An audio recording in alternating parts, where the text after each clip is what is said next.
Assalamualaikum Pak Ustadz. Waalaikumsalam warahmatullahi wabarakatuh. Amin ya rabbal alamin. Pak Ustadz, langsung saja kami ingin bertanya. Ini ada berita viral nih Pak Ustadz. Saya nonton di televisi, di mana ada seorang anak itu dia menganiaya ibu kandungnya Pak Ustadz, gara-gara pinjem uang nggak dikasih sama ibunya. Akhirnya ibunya dipukul, ditendang, Masya Allah. Terus si anak dilaporkanlah ke polisi, ditangkaplah itu. Nah, sebenarnya bagaimana kita mesti menyikapi situasi yang seperti itu Pak Ustadz, agar keluarga kami itu juga terhindarlah dari bahaya-bahaya atau perilaku yang tidak baik seperti itu Pak Ustadz. Ya. Bismillahirrahmanirrahim. Assalamualaikum warahmatullahi wabarakatuh. Waalaikumsalam warahmatullahi wabarakatuh. Amin ya rabbal alamin. Jadi memang saya sempat mendengar beritanya. Jadi seorang ibu yang dipukulin sama anaknya itu, kalau nggak salah, di belakang pagar ya istilahnya ya. Jadi sebenarnya yang kita harus mikirin begini, apakah itu Allah langsung memberikan anak yang seperti itu? Nah, kan gitu ya. Betul, apakah betul. Allah akan memberikan anak seperti itu karena Allah menginginkan anak itu seperti itu, kan gitu ya? Jadi karena keinginan Allah memangnya si anak itu seperti itu. Saya jawab enggak. Allah itu tidak akan berbuat zalim kepada hamba-hambanya. Pegang kunci itu yang ada dalam Quran.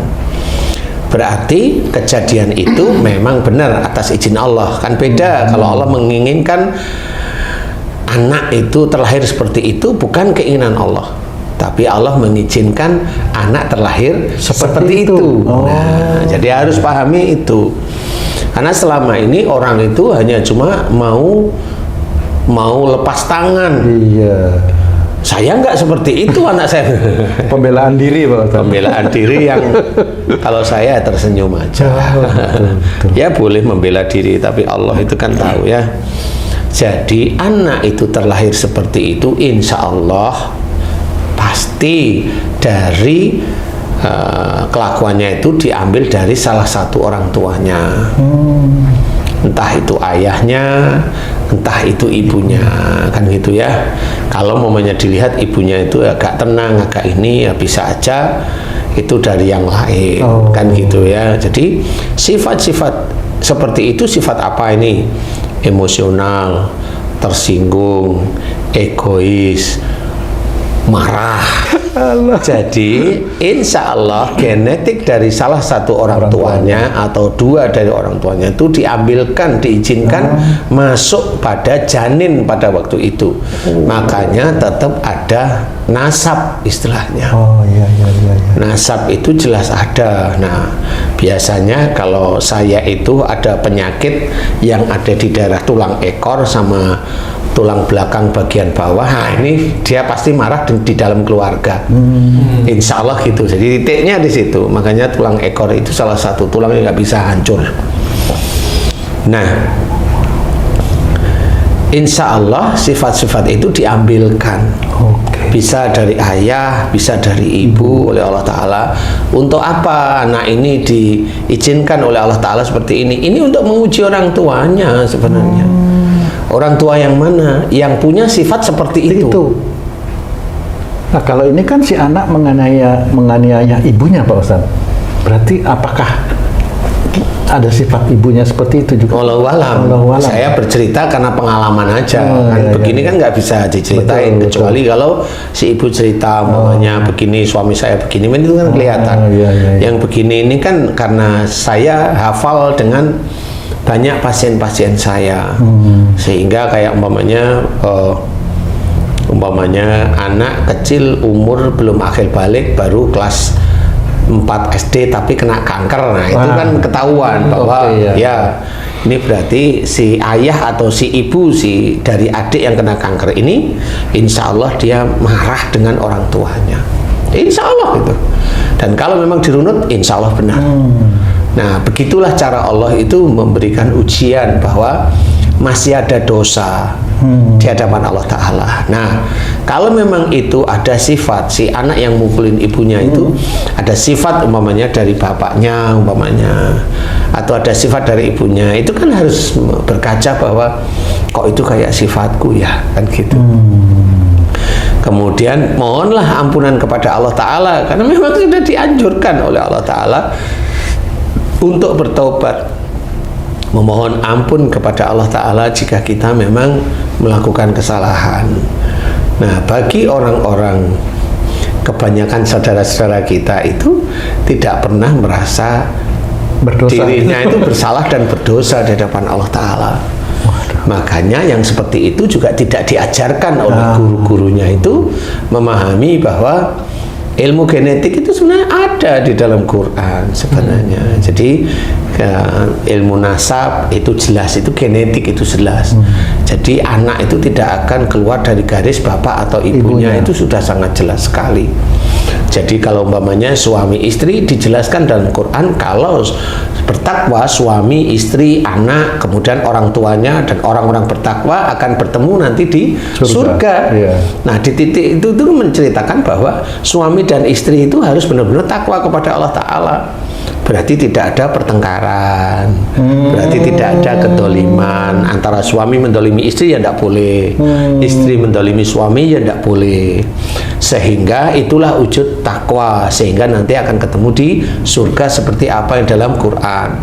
Tapi kalau mamanya suami dan istri saling dolim, kemudian anaknya tahu orang tuanya itu saling dolim, anaknya juga akan seperti itu dolim. Nah, cerita yang seperti ini insya Allah sulit untuk ketemu di surga. Oh, Ustadz, kalau begitu sulit juga mungkin ya berubahnya nih Ustadz, karena saya kan pensiunan ya. Ya. Lebih banyak di rumah nih waktu-waktu. Kadang anak yang udah berkeluarga kadang datang bersama cucunya, bersama anaknya, berarti cucu kami nih. Itu selalu ada pertengkaran antara nenek, anak, dan cucu. Ada aja kelakuan cucu ini yang istilahnya pandang merugikan si nenek nih. Misalnya brosnya lah dibanting, gitu kan. Marah lah neneknya ini kan anak kecil nih. Sehingga anak saya atau orang tua si cucu ini juga marah, nyalain ibunya.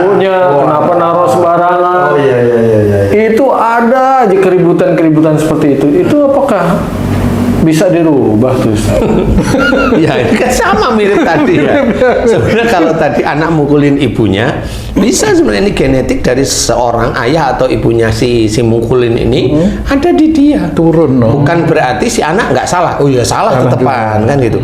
Kita kan belajar dari keadaan kan seperti itu. Nah, kayak ceritanya Haji J tadi, insya Allah ya apa yang diceritain Haji J itu bisa terjadi pada semua keluarga Islam di dunia ini. Jadi kelihatan nggak bertengkar gitu.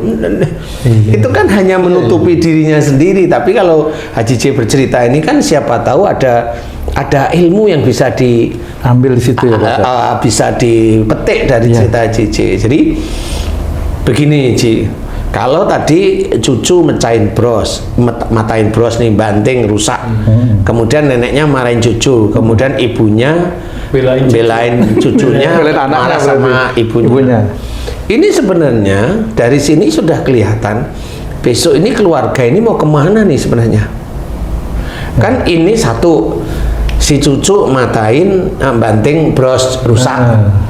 Si nenek harusnya paham bahwa cucu ini kan masih kecil. Betul ya. Nggak ngerti. Iya. Kalau dia itu ngerusak itu kan nggak ngerti kalau itu merusak. Betul Pak Ustadz ya. Betul, ya. Dia marah. Neneknya marah sama cucunya. Padahal cucu ini nggak ngerti.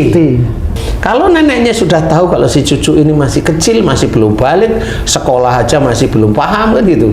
Nah, neneknya itu harus mengetahui bahwa ini belum memahami. Yang keluar pada saat neneknya marah dengan cucunya itulah nafsu. Karena ada barangnya yang dirusak oleh cucunya, nafsu. Padahal barang ini hanya titipan. Hanya seberapa sih nilainya? Kan hanya titipan kecil nih.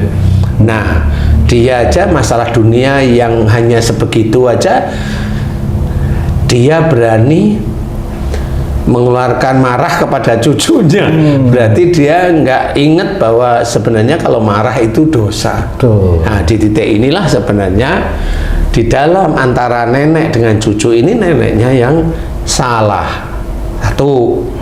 Yang kedua, anaknya si nenek, berarti anaknya Haji J ini Ya. marah dengan ibunya. Nah, inilah benar. Kenapa anak berani marah dengan ibunya? Karena sifat anaknya dengan ibunya sama. Oh iya iya iya iya iya. Sehingga itulah yang terjadi. Jadi boleh musyawarah yang baik dengan istri, dengan anak, cucu kan nggak tahu ya. Kemudian dikasih tahu, ya karena sebagai imam harus ngasih tahu lah kepada istri yang itu termasuk dolim, bilang kamu dolim, kamu zolim, kamu dengan cucumu kamu zolim, itu kan belum bisa mengerti kan gitu. Kamu yang sudah gede bangkotan kayak begitu aja masih marah. Nah, disinilah yang dari cerita ini kita pahami bahwa ya anak ini memang akan membawa genetik dari orang tuanya pasti. Jadi bukan kalau anaknya tadi mukulin ibunya, apakah ibunya hobinya mukul orang? Enggak. Tetapi kan bisa dari sisi yang lain. Mamanya ayahnya, yang egois, yang emosional, kan seperti itu ya. Yang ini mamanya seperti itu. Jadi itu bisa. Kemudian dampaknya apa? Nggak taunya ini hanya perkiraan saya, udah meninggal. Karena apa? Karena meninggalnya jantung.